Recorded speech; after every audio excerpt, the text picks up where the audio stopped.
Baik Bapak, kita menundukkan kepala kita berdoa sekali lagi. Kiranya penyembahan kami selalu berkenan di depan Tuhan, karena kami sadar kami sebenarnya orang yang tidak layak. Tapi kami sekalian pada siang hari ini Tuhan, memuji memuliakan nama Tuhan dan menyatakan bahwa Engkau baik dalam kehidupan kami. Sekalipun kami tidak mengerti apa yang terjadi di dalam kehidupan kami, tapi biarlah melalui sapaan Tuhan di siang hari ini kami kembali dikuatkan, kami kembali disegarkan bahwa di dalam ibadah kami mengenal dan juga mengikut Tuhan, bahwa Engkau tetap Allah yang penuh kasih dalam kehidupan kami. Kalau hamba-Mu yang penuh dengan keterbatasan, yang hina ini dapat menyampaikan dengan baik, bertanggung jawab di hadapan Tuhan. Biar segala hormat, pujian dan juga pemberitaan firman-Mu kali ini sungguh kemuliaan bagi nama Tuhan. Di dalam nama Putra-Mu Tuhan kami Yesus kami berdoa. Amin. Selamat siang Ibu Bapak. Ya, hari ini kita akan sekali melihat melalui tema kita tentang ibadah dengan gentar pada Allah yang penuh kasih. Jadi ini tema yang cukup menolong kita. Ada satu sisi Allah yang ketika kita menghampiri Allah dan kita lihat nuansanya dalam perjanjian lama benar-benar begitu gentar. Tapi di saat yang sama Tuhan kita punya sebuah sifat, saya ralat bukan sifat tapi ya punya natur bahwa Allah yang kasih ya. Bukan hanya kasih tapi penuh ya, kasihnya penuh ya. Jadi kita melihat bahwa sebuah penyembahan, sebuah ibadah itu kepada Allah ketika kita datang dengan gentar, tapi ditujukan kepada pribadi yang penuh dengan kasih. Saya mengajak Ustaz kita, Ibu Bapak, kita akan buka di dalam Keluaran 19. Keluaran pasal yang ke-19 ayat 1 hingga ayat yang ke-10. Lalu kita lanjutkan di ayat yang ke-16 hingga ayat yang ke-25. Keluaran pasal yang ke-19 ayat yang ke-1 hingga ayat yang ke-10. Lalu kita lanjut di ayat yang ke-16 hingga ayat yang ke-25. Kalau sudah, kita akan baca bersama-sama ya. Jadi ayat 1 saya, Ibu Bapak bisa responsional di ayat yang kedua sampai hingga ayat yang ke-10 ya. Lalu lanjut itu di ayat yang ke-16 hingga ayat yang ke-25 ya. Keluaran pasal 19 ayat 1 hingga 10, lanjut 16 hingga 25 ya. Lembaga Kitab Indonesia memberikan sebuah judul berikut, Tuhan menampakkan diri di Gunung Sinai. Pada bulan ketiga setelah orang Israel keluar dari tanah Mesir, mereka tiba di padang gurun Sinai pada hari itu juga. Silakan. Setelah mereka berangkat dari Refidim, datanglah mereka ke Gunung Sinai. Lalu mereka berkemah di dalam gunung. Orang Israel berkemah di sana di padang gunung itu. Lalu naiklah Musa menghadap Allah dan Tuhan berseru dari gunung itu kepadanya. Beginilah kau katakan kepada keturunan Yakub dan kau beritakan kepada orang Israel. Kamu sendiri adalah Allah yang melakukan kepada orang Mesir, dan bagaimana aku telah membunuh kamu di atas dan membawa kamu kepadaku. Jadi sekarang jika kamu sungguh-sungguh mendengarkan firman-Ku dan berpegang pada perjanjian-Ku, maka kamu akan menjadi harta kesayangan-Ku sendiri dari antara segala bangsa, sebab Akulah Allah yang punya seluruh bumi. Kamu akan menjadi bagiku kerajaan Imam dan bangsa yang kudus. Inilah semuanya firman yang harus kau katakan kepada orang Israel. Lalu datanglah Musa dan memanggil para tua bangsa itu dan membawa ke depan mereka segala firman yang diberitakan Tuhan kepadanya. Seluruh bangsa itu menjawab bersama-sama, segala yang difirmankan Tuhan akan kami lakukan. Lalu Musa pun menyampaikan jawab bangsa itu kepada Tuhan. Berfirmanlah Tuhan kepada Musa, sesungguhnya aku akan datang kepadamu dalam awan yang tebal, dengan maksud supaya aku dapat didengar oleh bangsa itu. Apabila aku berbicara dengan engkau, dan juga supaya mereka senantiasa percaya kepadamu. Lalu Musa memberitahukan perkataan bangsa itu kepada Tuhan. Berfirmanlah Tuhan kepada Musa, pergilah kepada bangsa itu, suruhlah mereka menghabiskan diri pada hari ini dan besok, dan mereka harus mencuci pakaian. Kita lanjut di ayat yang 16 hingga 25. Ayat 16, dan terjadilah pada hari ketiga pada waktu terbit fajar ada guru dan kilat dan awan padat di atas gunung dan bunyi sangkakala yang sangat keras sehingga gemetarlah seluruh bangsa yang ada di perkemahan. Lalu Musa membawa bangsa itu keluar dari perkemahan untuk menjumpai Allah dan berdiri mereka pada kaki gunung.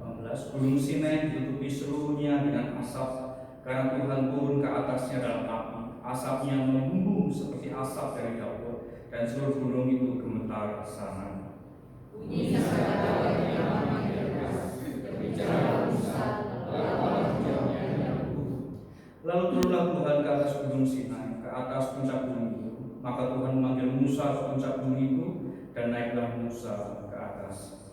Kemudian Tuhan berfirman kepada Musa, turunlah dan katakan kepada bangsa itu, supaya mereka jangan menembus dan mempertemukan undang mereka, sebab itulah banyak dari mereka akan binasa.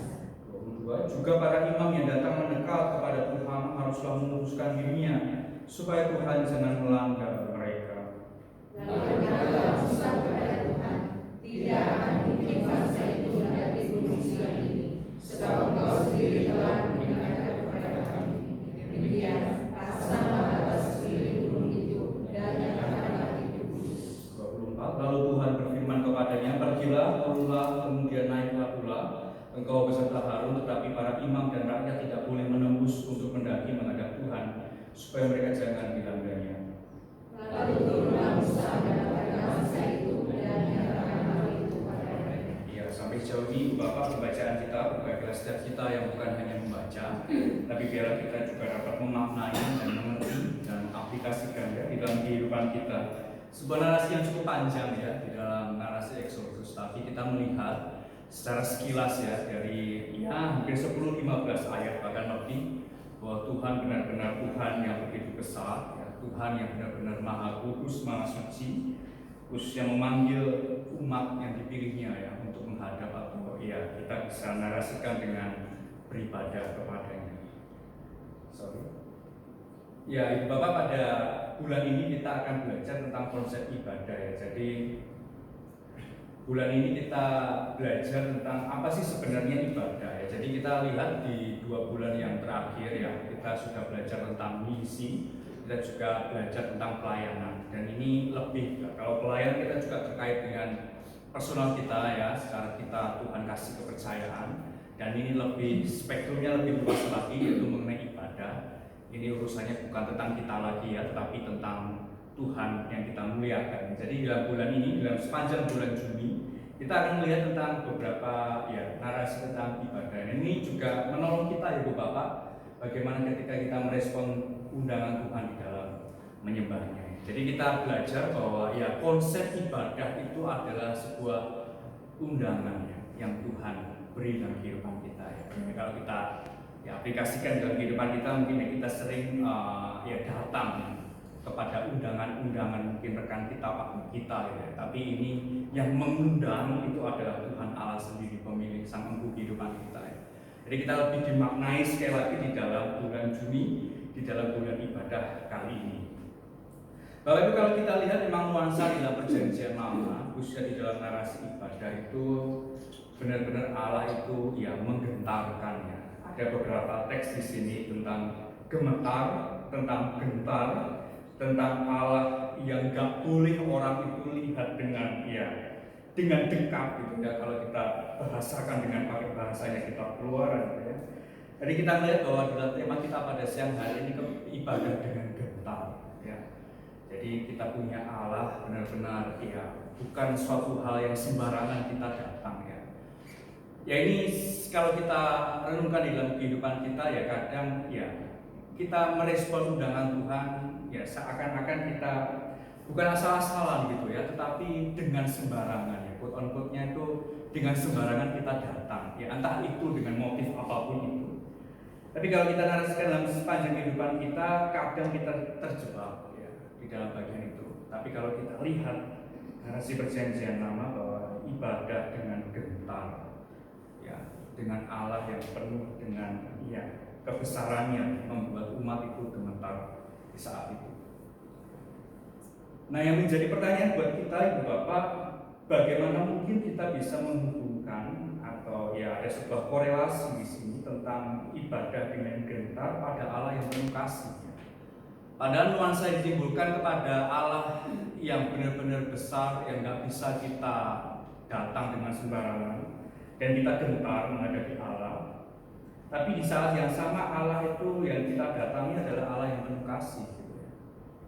Ya bukankah gentar itu kan nuansanya seperti yang kita baca ya dalam Keluaran 19 tadi. Nuansanya itu takut gitu ya. Nuansanya itu tidak sembarangan, tidak sembrono gitu ya.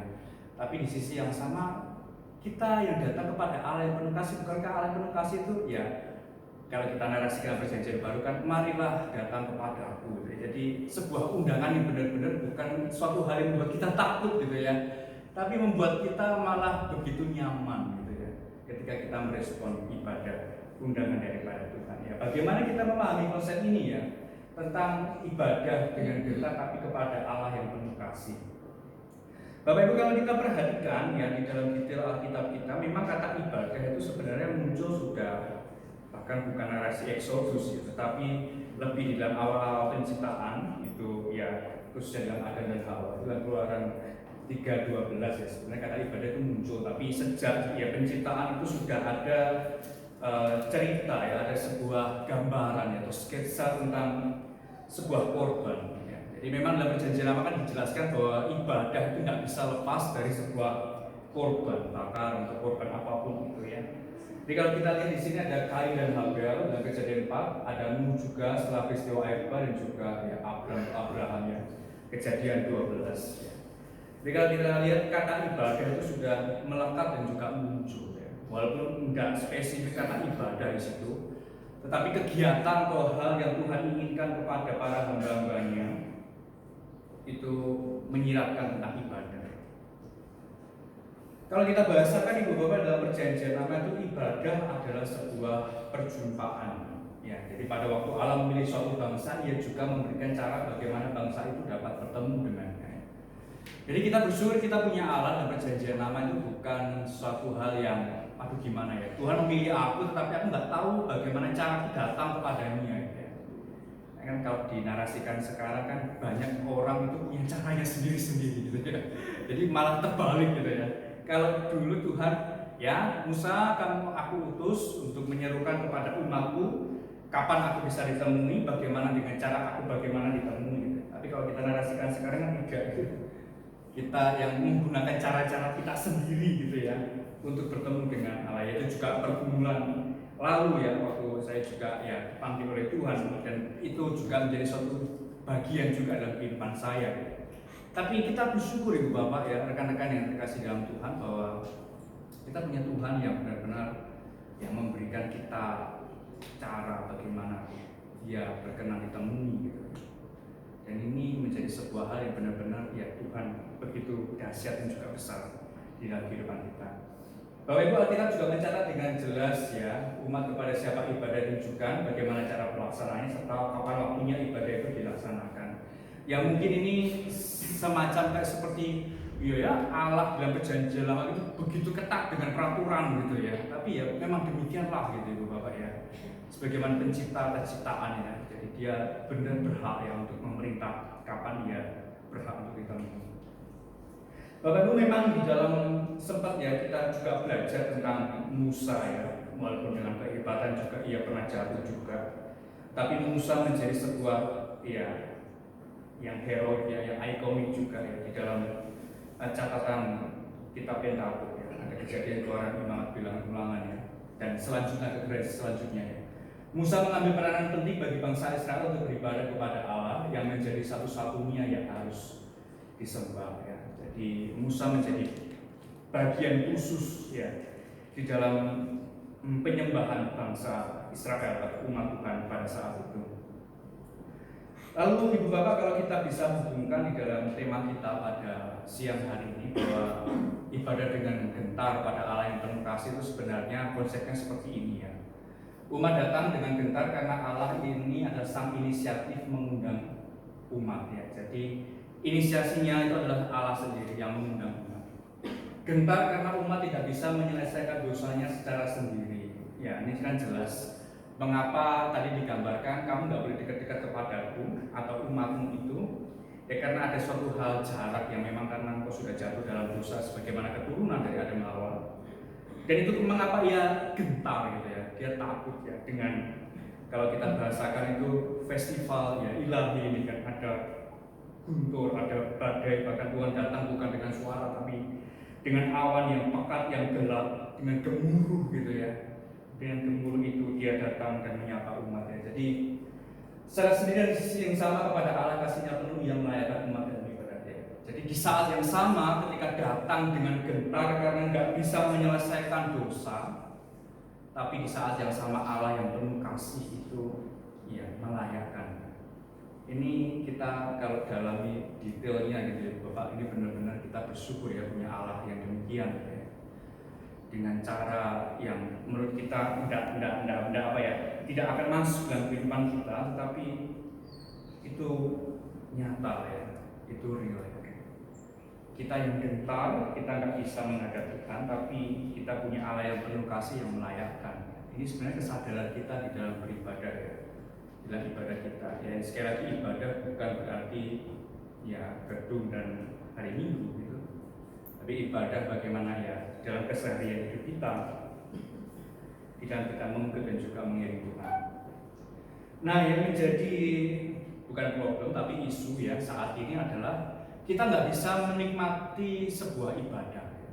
Jadi ketika ibadah dengan gentar pada Allah yang penuh kasih, tapi isunya saat ini adalah ibadah itu tidak bisa menjadi suatu hal yang bisa dinikmati. Ini bukan berbicara tentang self-nya kita ya, tentang diri kita ya. Tapi bagaimana ibadah itu memang harusnya bisa dinikmati. Bagaimana umat itu bukan datang dengan rasa takut gitu, tapi dia dapat memuji memuliakan nama Tuhan dengan Allah yang penuh kasih yang kita pujikan dalam puji-pujian kita ya. Jadi ini Bapak, ibadah ini bukan berbicara tentang teknis dan juga non teknis, dan itu memang tentu dalam perjanjian lama ada. Tetapi isunya saat ini memang ibadah memang nggak bisa dinikmati. Mengapa ada beberapa solusi, ada beberapa perpindahan satu dengan yang lain yang menolong supaya ibadah itu bisa dinikmati. Yang menjadi pergumulan adalah bagaimana mungkin orang datang beribadah yang menunya itu dan lagi ya. Yang dibicarakan tidak relevan, klise, dan malah yang kita dapati jauh daripada ibadah dengan gentar. Ya kan problemnya ibadah nggak bisa dinikmati karena ya hanya ini saja gitu ya. Menunya itu saja gitu ya, dan yang dibicarakan itu sangat nggak relevan, nggak relate di dalam kehidupan kita gitu. Dan inilah problem menjadi ibadah, mengapa jauh daripada kata gentar ya, jauh dengan kata Allah yang penuh kasih. Bukankah kita datang beribadah itu menolong kita supaya kita ya dengan hormat khidmat kepada Tuhan yang Ia melayakkan kita untuk datang beribadah. Tapi isunya sekarang adalah ibadah nggak bisa dinikmati lagi. Nah ini yang menjadi ya perjalanan kehidupan kita ya. Bagaimana kita dapat ibadah dengan gentar pada Allah yang penuh kasih. Ya Ibu Bapak, ada sebuah percakapan ya dari Spurgeon itu menjelaskan ketika ia berkhotbah, selesai berkhotbah dia memimpin sebuah KKR. Ibu Bapak juga kenal bahwa ya Spurgeon itu benar-benar menjadi sebuah ikonik ya, orang yang benar-benar berkhotbah paling luar biasa ya. Bukan hanya berkhotbah sih ya, tapi dia bisa mengemas sebuah ibadah itu benar-benar dapat memenangkan banyak jiwa dalam KKR-nya. Tapi ketika Spurgeon sudah menyelesaikan pelayanannya, dia turun dari mimbar dan dia ditanya gitu ya, yang kamu katakan itu sangat saya tertarik sekali. Saya kepingin beribadah, tapi bagaimana ya saya masih ingin menikmati kehidupan ini sedikit saja lagi. Setelah saya puas saya akan beribadah. Jadi di tengah pelayanan yang luar biasa ya, Spurgeon mendapati sebuah dialog bagian ini. Ini bukanlah hal yang mudah ya bagi Spurgeon untuk menjawab, tapi dia mengingatkan kembali bahwa ya beribadah itu berbicara bukan tentang kita gitu, tapi berbicara tentang kesempatan yang Tuhan berikan. Ya, ini sebuah kalimat yang menurut saya juga cukup kurang ajar ya. Sedikit saja lagi gitu ya. Jadi pergumulannya di bawah adalah umat itu nggak bisa menikmati sebuah ibadah, sehingga aku nanti sedikit lagi aku akan beribadah. Padahal ibadah itu adalah sebuah undangan yang Tuhan beri gitu ya, dalam kehidupan perjalanan hidup kita. Tapi seorang yang luar biasa Tuhan pakai itu Spurgeon, dia ditanyai dan dia dijawab oleh seorang yang mempunyai jawaban seperti ini, Bapak ya. Jadi Bapak, gentar dan kasih itu adalah ibadah yang tidak bisa dinikmati, membosankan, yang menyuguhkan itu saja, tidak mewakili kemuliaan Kristus. Jadi kalau ibadah tidak bisa dinikmati, jauh daripada gentar, jauh dari mencerminkan Allah yang penuh kasih di dalam pribadi Kristus Yesus, ya mari, ini adalah suatu hal yang perlu ya dikoreksi, ya. Perlu sangat dikoreksi ya, karena ibadah yang tidak bisa nikmati itu tidak bisa mencerminkan kemuliaan Kristus. Ya. Bagaimana mungkin mencerminkan kemuliaan Kristus tapi ibadah di dalamnya nggak bisa menikmati di dalamnya. Ya. Jadi ini perlu kita pikirkan, kita perlu ya renungkan ya dalam perjalanan kehidupan kita ya. Ibadah dengan gentar pada Allah yang penuh kasih. Bapak Ibu, di dalam narasi Exodus atau di dalam keluaran ini kita juga melihat bahwa ibadah adalah perjumpaan dengan Tuhan ya. Jadi kalau kita pakai istilahnya tim ya, dia menjelaskan tentang ya encountering God ya. Jadi perjumpaan dengan Tuhan. Jadi akulah Tuhan Allahmu. Jadi ibadah ini menjelaskan senternya adalah kepada Tuhan, gitu ya. Kepada Tuhan, bukan kepada ku ya, kepada diriku gitu ya. Tidak. Tapi senternya adalah kepada Tuhan, bahwa Tuhan menarik umat saat itu untuk ditarik dalam peristiwa keluaran, dan dia diperhadapkan, ini loh apa yang sudah kerjakan dan aku ini loh Tuhan gitu ya. Ini juga kadang kalau kita mau narasikan dalam kehidupan kita bukan demikian gitu Bapak ya. Ada momen-momen kadang kita juga Tuhan tarik gitu dan menolong kita supaya kita sadar bahwa ini loh aku ini Tuhan gitu ya. Ya jadi kalau kita perlukan lebih jauh dalam peristiwa kita keluaran, bahwa Tuhan mau gitu ya, bahwa ini loh aku harus, bukan Tuhan gila hormat, tidak ya. Tuhan penuh hormatnya absolut gitu ya. Tapi Tuhan mau ya umat itu ya menyadari gitu. Menyadari bahwa ya ini akulah Tuhan Allah. Kalau kita narasikan dalam keluaran bahwa inilah akulah Tuhan Allah yang menolong engkau keluar dari tanah perbudakan, kalau kita narasikan. Tapi kalau kita narasikan dalam kehidupan kita, ya akulah Tuhan Allahmu yang menolong engkau dari waktu demi waktu gitu ya, untuk kita bisa datang beribadah. Bapak Ibu, gentar dan kasih, poin pertama yang kita bisa pelajari pada siang hari ini adalah waktu kita berjumpa dengan Tuhan dalam beribadah.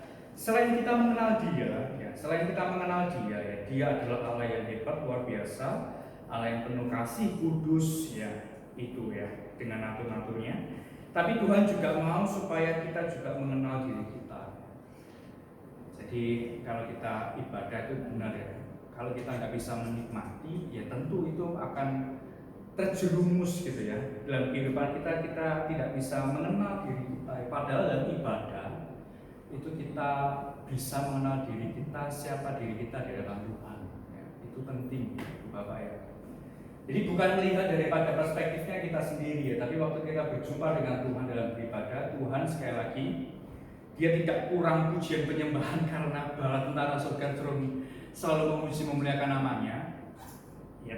Bukan berarti saya juga ngomong kita nggak perlu memuji Tuhan, tidak ya, tapi Tuhan mau supaya kita juga mengenal diri kita ketika kita beribadah ya. Jadi ini penting juga kita menolong ya bagaimana ibadah kita, jadi kita benar-benar prepare ya, kita benar-benar persiapan dengan demikian, dengan detail gitu ya, untuk menolong ya bagaimana kita mengenal diri kita dalam ibadah. Ya saya mau memberikan sebuah gambaran ya Bapak ya bisa dikatakan ilustrasi, tapi ilustrasi tentu banyak kelemahan ya. Tapi saya mau mengajak kita untuk ya merenungkan tentang ibadah dengan gentar yang menolong kita untuk mengenal diri kita ya Ibu Bapak ya. Mungkin yang menjadi perbedaan jendela dan juga cermin ya. Apa yang menjadi perbedaan jendela dan cermin? Ya secara sederhana mungkin ya ini sama-sama kaca ya, sama-sama ditaruh kepada tempat yang mungkin berbeda tetapi secara fungsional sama gitu ya. Tapi ada perbedaan yang menolong kita untuk ya bahasanya merefleksikan diri kita ya. Bapak Ibu, kita menghidupi di dalam dunia yang seringkali mengenal segala sesuatu dari jendela ya. Jadi ya kalau kita bahasakan tentang perspektif ya, jendela keluar. Jendela kalau kita buka, mengapa ada jendela, kita masuk, kita buka jendela, kita ingin melihat luar ya. Maksudnya kita mau tahu hal-hal yang di luar diri kita ya. Tapi kalau kita lihat ibadah di dalam sifatnya cermin ya, bukan jendela, kita akan melihat diri di dalam terang kasih Tuhan ya. Jadi sering kan dinarasikan, wah ini ibadah ayatnya cocok tuh untuk orang ini gitu ya katanya. jendela keluar gitu ya. Wah, pujian ini cocok ini buat pergumulanmu gitu ya. Oh enggak, ini bukan berbicara tentang untuk keluar, tapi berbicara kepada diri kita ya. Jadi perbedaan yang jendela juga cermin. Selalu melihat keluar, ini cocok ini ya, ibadahmu itu cocok yang ini gitu ya. Ayat ini cocok buat dirimu gitu ya. Tapi enggak mau bercermin, cermin merefleksikan ya. Dan bagaimana itu dikatakan suatu hal yang gentar ya. Kalau arahnya itu keluar terus, jendela terus gitu ya. Tapi tidak melihat cerminnya itu di hadapan kita. Ya harusnya ibadah itu ya merefleksikan diri kita gitu ya. Kalau kita lihat bahwa dalam ibadah yang reflektif kita akan melihat bayang-bayang sebagai cerminan bahwa Allah yang penuh kasih itu menopang kita gitu ya. Jadi kalau Ibu Bapak ada di dalam cermin itu kan kita melihat bayang-bayang ya. Dalam arti ya cerminan bahwa Allah yang penuh kasih itu menopang gitu ya. Ini mungkin agak lebih dalam, cuma kita akan belajar bareng-bareng. Jadi di depan cermin itu kita juga melihat bayang-bayang diri kita. Dan Tuhan ya sudah menangkap bayang-bayang itu ya. Tuhan sudah ya handle kehidupan kita ya. Dan menopangnya dengan kasih ya, dengan Allah yang penuh kasih gitu ya. Jadi implikasinya di bawah waktu kita datang di hadapan Tuhan, berjumpa dengan Tuhan, beribadah, selain kita mengenal Dia, ya Tuhan itu dikenal bukan hanya beribadah saja. Tuhan dikenal oleh firman-Nya, Tuhan juga dikenal di dalam perjalanan ya spiritual journey kita. Dan itu nggak bisa orang juga tuntut harus percaya atau tidak percaya karena kita yang mengalami. Tapi yang menolong adalah bagaimana Tuhan tarik ya dalam kehidupan kita, dan itu yang membawa melihat diri kita di hadapan-Nya. Ya, itu yang pertama yang kita pelajari. Yang kedua, Ibu Bapak, kita akan melihat bahwa gentar dan kasih itu menolong kita mengakui bahwa Dia Allah yang benar. Sebuah pergumulan di dalam umat Tuhan saat itu tuh diperhadapkan dengan ilah-ilah lainnya, Allah-Allah yang lain. Bukan Allah yang dengan 4 konsonan suci gitu ya, YHWH ya. Tapi banyak ilah-ilah lain ya, banyak distraksi di situ gitu ya. Ya demikian juga dalam kehidupan kita ya.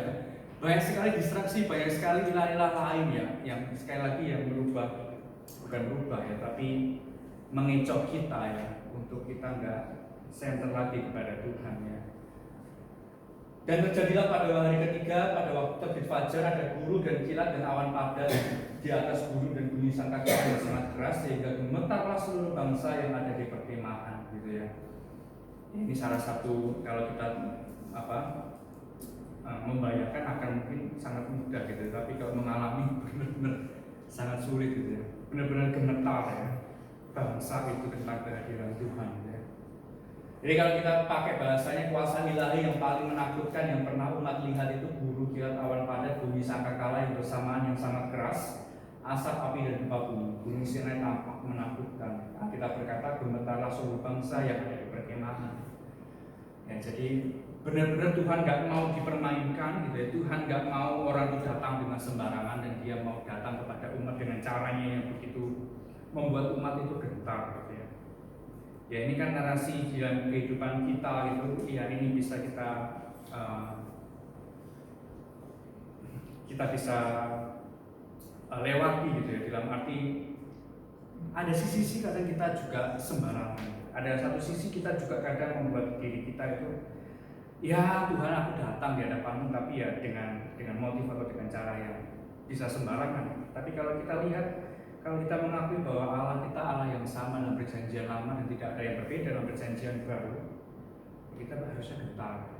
Kita ibadah dengan gentar pada Allah yang kasih. Bapak Ibu, saya mau mengajarkan ya tentang pengakuan bahwa Dia adalah Allah yang benar dalam Keluaran 19 ini. Ada perbedaan tentang pengakuan iman dan juga katekismus. Ya. Kalau katekismus dan pengakuan iman itu cukup mirip, tapi ada berbeda. Ya. Jadi kalau ibadah dengan gentar pada Allah yang penuh kasih itu menolong kita mengakui bahwa Dia adalah Allah yang benar. Kalau kita melihat tentang pengakuan iman dan katekismus itu penekanannya lebih kepada pengajaran. Ya benar toh? Ya benar sekali gitu ya. Pengakuan iman juga ada penekanannya kepada pengajaran, tapi pengakuan iman cukup berbeda. Pengakuan iman itu membuat satu statement yang menyatakan iman secara apa adanya. Kalau katekismus kan ada formulanya tuh ya, katekismus ya pertanyaan juga jawaban, dan juga ada beberapa ayat ya. Tapi dalam pengakuan iman ya ini bukan berbicara kepada pengakuan iman rasuli gitu ya. Tetapi ya standing of faith itu ya benar-benar menolong kita ya menjalani hidup ini gitu. Menyatakan bahwa ya iman bahwa Engkau Tuhan Allah yang benar, Allah yang benar-benar kami datang dengan gentar, tapi saat-saat yang sama Kau adalah Allah yang penuh kasih melayakkan saya, melayakanku untuk datang di hadapanmu gitu ya. Jadi pengakuan iman membuat satu statement yang menyatakan iman secara apa adanya gitu ya. Ya, ini sekali lagi ya, kita datang di hadapan Tuhan, Tuhan mau bukan dengan tembok-tembok, Tuhan nggak mau dengan suatu hal yang gimana. Ya tentu ini bukan berbicara yang penting hatinya enggak gitu ya. Tapi kita belajar bahwa iya di dalam ibadah pun kita ditolong ya, bahwa kita yang mempunyai sebuah pengakuan iman bahwa Engkau adalah Allah yang benar di dalam kehidupan kita. Jadi ya kita mengajak kita dalam liturgi ada pengakuan iman ya. Mari kita ya mengaku iman kita ya bahasanya kan ikrarkan ya pengakuan iman. Bapak Ibu, pengakuan iman itu bukan dan berbeda dengan perasaan beriman ya. Ini berbeda ya. Pengakuan iman itu tidak sama dengan perasaan yang beriman. Sekali lagi iman Kristen itu bukan rasa-rasa ya. Kayaknya aku rasa percaya di Tuhan gitu. Enggak gitu ya. Bukan rasa-rasa ya. Pengakuan iman adalah sebuah ya statement kita di depan Tuhan dengan pengenalan kita akan Tuhan ya. Bukan naluri kita, bukan ya manusia kita yang lebih besar daripada suara Tuhan yang menolong kita ya untuk menjalani hari-hari bersama dengan Tuhan. Ya, saya kira-kira juga membaca beberapa buku tentang devotional ya, tentang devotion, tentang perenungan gitu ya. Ya kadang suara Tuhan kenapa kita nggak terlatih ya, karena kita memunculkan suara yang lebih besar. Jadi suara Tuhan itu begitu kecil, padahal suara Tuhan begitu besar dalam kehidupan kita. Tapi di dalam perjalanan kehidupan kita kadang kita itu ya membesarkan volume kita ya. Dengan kata arti kita nggak mau dengar, ya kita nggak mau dengar, mau silent ya suara Tuhan dalam kehidupan kita. Ya mari kita belajar ya dalam bagian ini. Banyak orang yang bisa mengaku telah mendengar suara Tuhan, namun jika semua itu tidak ada kaitan dengan kebesaran Tuhan, maka semua itu tidak ada artinya. Banyak sekali ya kesaksian dari perjalanan hidup orang atau umat Tuhan. Tapi kalau itu kaitannya tidak ada dengan kebesaran Tuhan, tapi kebesarannya aku yang lebih besar, ya akunya, ya status quo-nya itu lebih besar. Ya, jadi ya itu yang menjadi pertanyaan, apakah itu memuliakan Tuhan, apakah itu benar-benar pengakuan iman, atau hanya perasaan beriman. Ya, ini penting kita paham. Bapak Ibu, dalam beribadah kepada Allah yang penuh kasih, tapi dengan sikap, dengan ibadah dengan benar. Dalam beribadah iman yang kita mau adalah iman yang benar, iman yang menyatakan bahwa benar Tuhan, Kau adalah Allah yang besar, sanggup melakukan segala sesuatu. Tuhan sudah melakukan segala sesuatu. Kalau kita lihat dengan keluaran tadi ya, dengan fenomena alam gitu ya, Tuhan pakai juga fenomena alam itu. Tapi di saat yang sama Tuhan juga bekerja dengan fenomena yang mungkin berlawanan dengan alam. Ini juga ya, ini penting juga ya. Kadang ya Tuhan pakai fenomena alam itu untuk Tuhan pakai dalam narasi Exodus ini. Tapi di saat yang sama Tuhan juga pakai, dan ini juga terjadi kan dalam pribadi Kristus Yesus. Tuhan juga dikenal dengan mujizatnya, Tuhan juga dikenal dengan karya-karya yang luar biasa. Banyak orang terpengaruh dengan hal itu gitu ya. Tapi kita melihat gitu ya. Goalsnya, tujuannya bukan ke situ, iya, bukan ke situ gitu ya. Tapi memang daya tarik gitu ya, daya tariknya benar-benar luar biasa ya. Sanggup melakukan segala sesuatu. Ya, jadi implikasinya Bu Bapak, hati-hati kalau kita kehilangan atau pengakuan iman dalam ibadah ya. Kita akan gampang sekali tunduk kepada dunia, dan akhirnya kita tidak bisa dibedakan dari dunia ya. Jadi pengakuan iman ini penting bukan hanya dalam ibadah kita, tapi dalam perjalanan kehidupan kita. Dan hati-hati Bu Bapak kalau kita tidak, ya sekali lagi ya, bahkan kehilangan ya. Jadi benar-benar bisa hilang, benar-benar terhilang gitu ya. Bisa ya. Kita akan gampang sekali tunduk kepada dunia dan akhirnya tidak bisa dibedakan daripada dunia. Ya, ini perumpamaan di dalam perjanjian baru kan juga banyak ya, domba dan lain sebagainya gitu. Tapi kita lihat bahwa pentingnya tentang pengakuan iman. Yang terakhir bahwa kita akan belajar tentang ibadah dengan gentar pada Allah yang penuh kasih itu. Kita ditolong bahwa ya ada sebuah pembenahan perjanjian.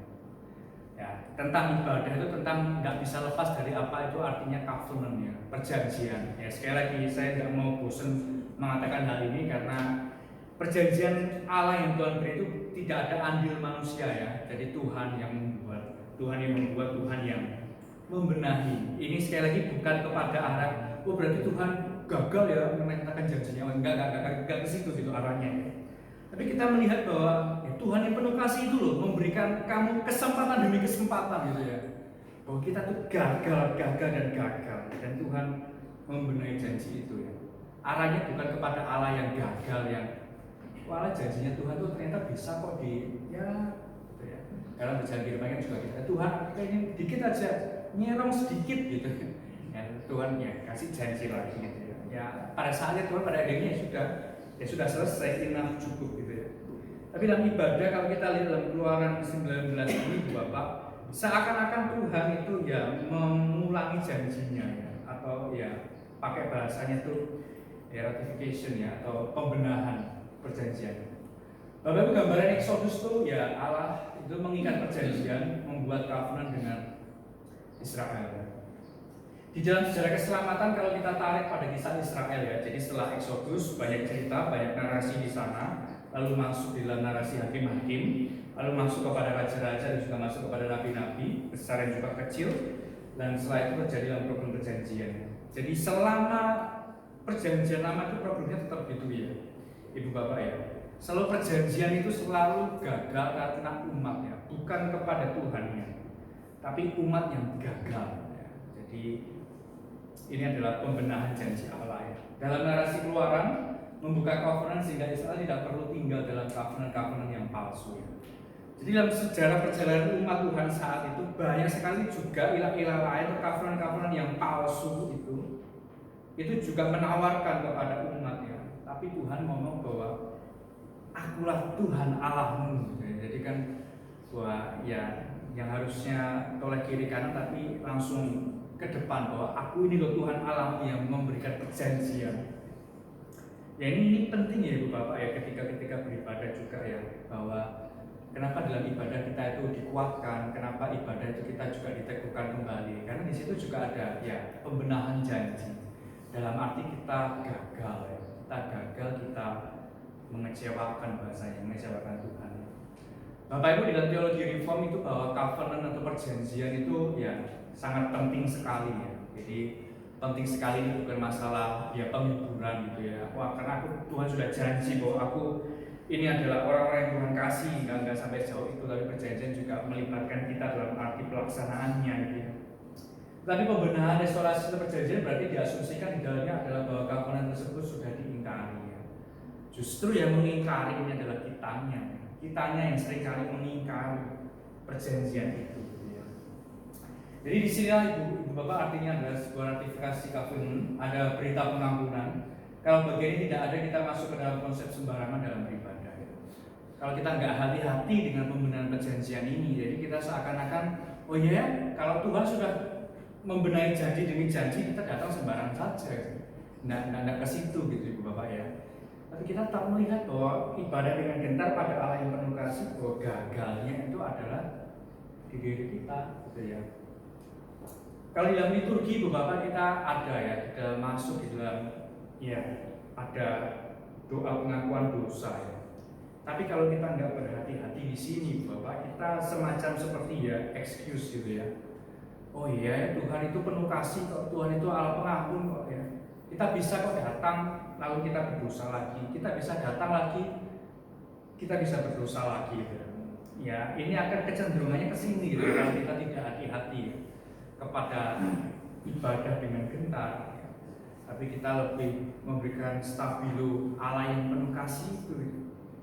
Ya sekali lagi mari kita ya belajar dalam bagian ini ya, bahwa kita nggak bisa excuse tentang dosa atau tentang ya kedegilan hati kita. Bapak Ibu, ketika gentar dan kasih itu adalah kepada Tuhan, kita mesti sadar bahwa kita ini orang-orang yang mengingkari perjanjian dengan Tuhan. Ya, covenant breaker ya. Jadi benar-benar kita itu yang merusak perjanjian itu gitu ya. Ya, ini kita juga ya pahami Bapak ya di dalam ya perjalanan kehidupan kita ya. Ini bukan berarti kita harus mengasihi diri gagal. Kita bukan itu gitu ya kesalahan.